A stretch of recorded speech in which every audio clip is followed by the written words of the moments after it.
I just want to show you guys real quick. I got these new shorts. I'm obsessed. Hey everyone, welcome to my channel, GOP Michael. Today, I'm going to be talking about a very sensitive topic in this video, as you could probably read by the title. I will issue trigger warnings for mental health and sex trafficking, so if you are sensitive to those subjects, I recommend just click off another video. Sex trafficking is a very prevalent issue in the United States. Many people are trafficked every day. It is estimated that in the United States, 60% of homeless youth within the first 48 hours of them being homeless are subjected to some extent of sex trafficking. Sex trafficking is something that doesn't necessarily happen just in shady areas, but it can be all around us. Today we're going to be discussing some tips about how you can evade possible sex trafficking situations and how you can also identify people who might be sex trafficked. So first off, let's just start talking about sex trafficking and certain methods that people who are in the trafficking business use. So I think one of the most important things to discuss is that women can be sexual predators who can definitely recruit people for sex trafficking. I know that lots of times women are seen as a bit more trustworthy than men in the sense of them being strangers and coming up and engaging you, talking to you and such, but it's definitely not always the case. They're not always safer. Lots of women do work for sex trafficking rings, whether they're related to someone who leads them or they lead them themselves or they are people who are being trafficked, which later we'll discuss why some people stay with their predators and why they never really want to be rescued. Some very common things that happen right now definitely occur when you are isolated. The predators are going to be stalking you. They stalk lots of young women. There's lots of areas where sex trafficking is very prevalent, especially at parking lots at night. There's a Target next to my house where people have been taken out of their cars and sold into sex trafficking. So real quick, the reason why I made this video is because my friend and I were talking about sex trafficking, but we were kind of talking about how lots of semi-trucks could potentially hold sex trafficking victims, and think about how many times you pass a semi-truck on the highway. Like, do you think that statistically maybe a couple times there were humans in those trucks that you passed? You didn't even think about it, what was on the other side of that thin metal. It's very common in the central United States, such as states like Colorado, where sex trafficking is very prevalent because there are giant highways and interstates that run through the state that connect to the eastern side of the United States and the western side. So it is very prevalent, and it is a pretty convenient way that sex traffickers get their victims across the country. So the first thing you guys should kind of be aware of is your car. So if you guys are walking alone or with another friend in a parking lot, just try to pay attention to your car. I've definitely discussed this with one of my friends who I would love to discuss this with further on the channel.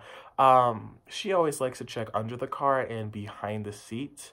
I don't know about under the car. I don't know how essential that would be, especially if your car is kind of lower to the ground, but definitely check behind the seat before you start the car. Just check the floor, make sure no one's hiding under there or anything. Try to keep your car a bit neat so there isn't things that people can hide under or around, and just make sure that your locations are safe. Also, something that I do is I lock my doors immediately as I get in the car, especially at night, because it may not be safe. Let's say you approach your car. There are a few things that people can do to either lure you to just standing by your car or lure you out of your car. If people want to lure you out of your car, some common practices include where people put fake babies on the road, so you'll get out and try to help the baby. This is also very common when people are trying to steal cars, not as much for sex trafficking.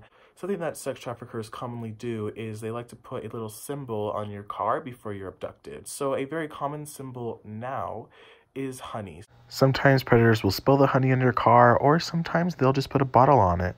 So if you see a little bear of honey sitting on your car, if you see honey spill on your car, it is suggested that you immediately get in your car, you check your surroundings, and you lock your doors. So as soon as you know that your car has no one in it, other than yourself or who you're with, lock your doors and drive away as soon as possible. If you have to break laws or impede traffic for your own safety, sometimes it's necessary. and you'd probably rather get a traffic ticket than end up in a sexual servitude, slavery type situation. So just know that sometimes for your own safety, you might have to break a couple laws. Something I failed to mention was the fact that people put clothes around windshield wipers so you'd be distracted trying to take it off, and then they get you. Just get in the car and drive away until you're in front of like a police station or somewhere where you can safely and surely take it off.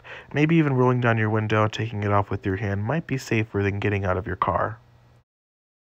Is when you get to the car, do not under any circumstance investigate if something's been done with your car. If people throw eggs at your windshield, which is also a very common practice for sex traffickers, do not turn on your windshield wipers. If anything's really thrown at your windshield, do not turn on your windshield wipers. It will spread the egg yolk, and also using your windshield wiper fluid actually can make the egg yolk stay, and the egg white, of course, stay onto the windshield and kind of stick it on, which will render your vision, you won't be able to drive, they will be able to target you better. So it's recommended not to really interact if something's on your windshield, like a couple eggs. Don't try to wipe it off. You're just gonna have to try to look past it and drive somewhere safe. Drive to a police station or a fire station. Those people, people will be scared of that. And if you're ever wondering if someone is following you, take 3 rights, because it's kind of like a 75% circle. Someone's taking them with you, they're probably following you. Make sure to contact the authorities. Stay in the city area too. One time we thought someone was following us, and because we crossed into another city, we were actually directed from one city's police department to another's, which is very inconvenient, especially if you're being followed. So try to stay within a city limit, just so you have the same consistent people that are kind of following you in your case, if you were worried about that such. Now, another way that people can kind of coerce you into joining a sexual trafficking system is through interactions in public. So this is where lots of women like to intervene and try to abduct people into sexual servitude or slavery.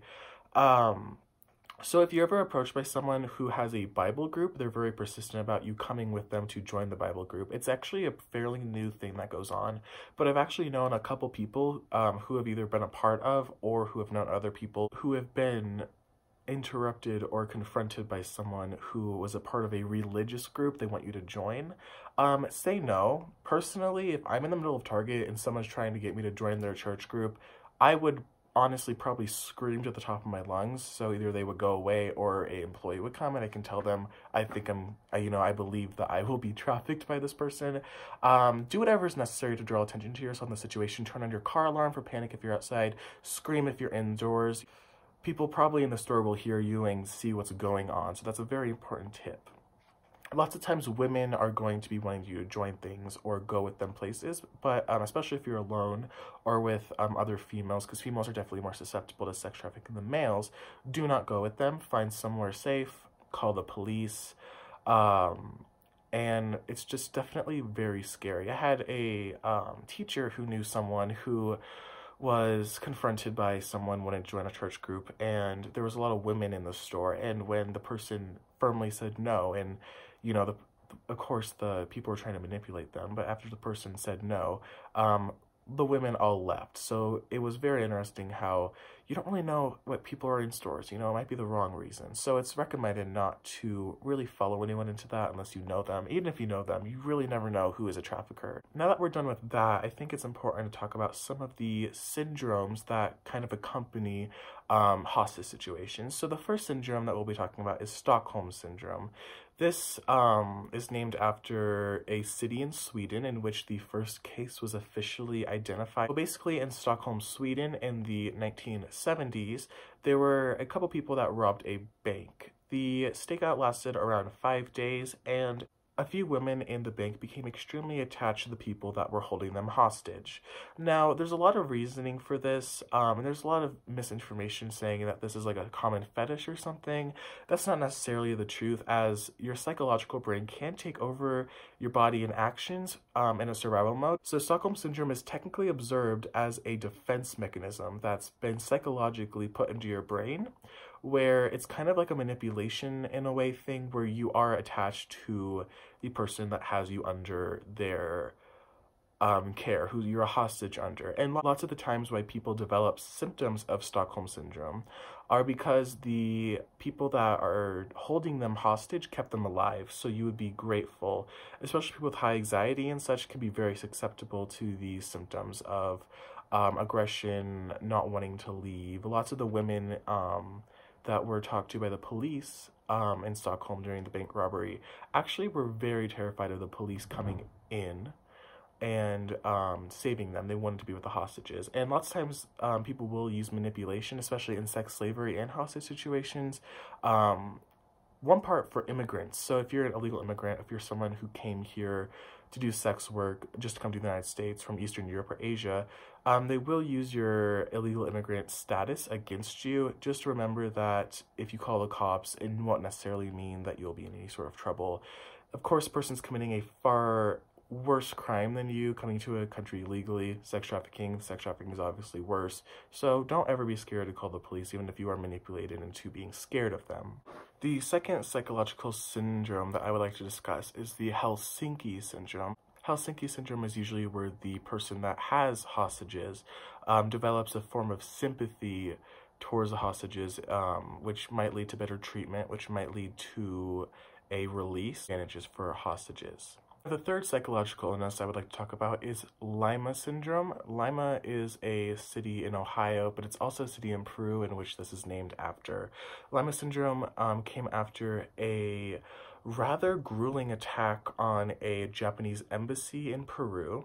The embassy was taken over by a Peruvian terrorist group in which the terrorists started to feel some sort of sympathy towards the people that they were capturing. This is very similar to Helsinki syndrome. The first case was recorded in 1966 during the Lima, Peru terrorist attack on the Japanese embassy. The last syndrome I would like to talk about in this video is called the London syndrome. In the 1980s, there was a terrorist attack led by Arab separatists on the Iranian embassy in London, the United Kingdom. When the hostages in the embassy were under control by the separatists, they became extremely violent and would not cooperate with the people that were holding them. The London syndrome is definitely a manipulation tactic, for many captives were telling media that people would argue with the separatists, saying that they would be martyrs for their cause. And the separatists did free 5 hostages within the siege, and most of the reasons why were because there was a trade between hostages and media coverage on the event. So yeah, there you guys are. These are lots of the hijack syndromes that people endure while they are being captured or while they are in sex trafficking. I hope you guys learned something in this video about what happens when you are in captive, and maybe some tips and tricks of how to stay safe in risky areas. I hope you guys enjoyed the video, and I will see you next week for the next one. Goodbye.